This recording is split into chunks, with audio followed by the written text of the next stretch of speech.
everyone, welcome back. Thank you for joining me for part 9 of this custom deck railing project. I hope you're doing well today. Today what we got on the agenda is I've got to change that machine over from self-shielded flux core that my students are using during the week and change it to my wire, my gas for GMAW, commonly referred to as MIG. And then I've got to tack the hand railing all together. I'm hoping, depending on how long that takes, I will have a chance to weld them both together. I'm planning on tacking them both, and then once they're both tacked together and all the angles are right, hopefully, fingers crossed, I don't want to have to start again. After it's all tacked together on both of them, I'm planning on doing the welding, depending on how much time I have available. So hopefully that will be something that I can get done today.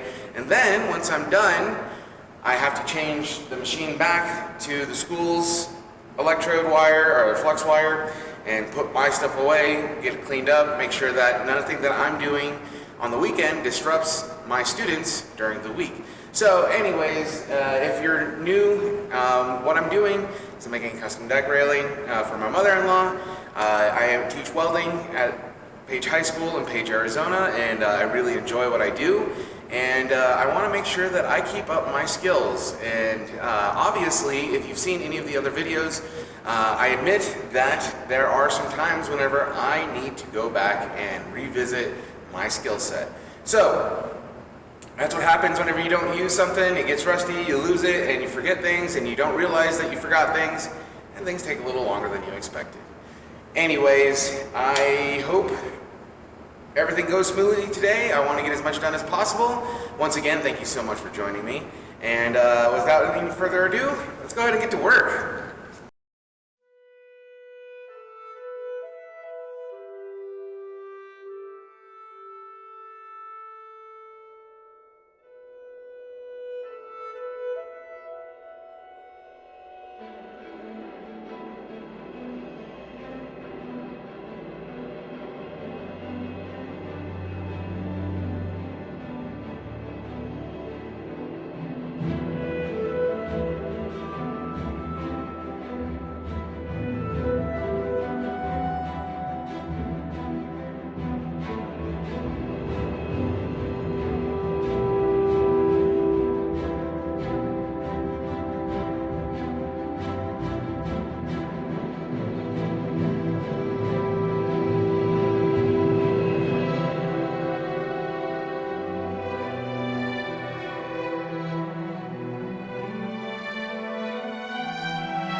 All right, everyone, I think that's gonna do it for me today. I got everything that I had wanted to get done. I got all of the pieces for the handrails that come down the steps. I got them all tacked together. And then once I had everything to the appropriate angle that is in my blueprint, and trust me, I checked and checked and checked to make sure that I'm doing everything right this time. I got it all welded, grind out all the welds where anyone's hand can touch. I was a little bummed because there were some welds that were really, really nice, and I was like, well, no one's ever going to see this, and grinding it. But, you know, that's kind of part of the deal about fabricating is you have to make sure that it is the best result at the end rather than what makes you feel good or what makes you look good. As long as it is what the customer wants, in this case, my mother-in-law, my wife's family, I think that's what's the most important. Anyways, I'm hoping next time I'm going to start cutting the expanded metal to get it put into place and tacking it in. I don't know if I'll get that all welded, but I'm hoping I've got maybe 2 more videos of actual cutting, grinding, and welding. And then I've got at least a video of putting the clear coat on everything. And hopefully I'll be done. And they can all get installed. I'll make a video of the installation because there is some stuff that's probably going to happen there. I might have to do a little bit of cutting and whatnot. We'll see. Anyways, I'm having fun with this. It is good to work with my hands. I love doing this. I like getting the experience so that way I can still convey it to my students. And yeah, this is just something I look forward to. Anyways, it might be a couple weeks before I can make another video because I've got a bunch of training and meetings coming up next weekend to where I won't be able to take any time to get out into the shop and work with my hands, which is kind of a bummer. But it is what it is. I'm just going to keep plugging away at it.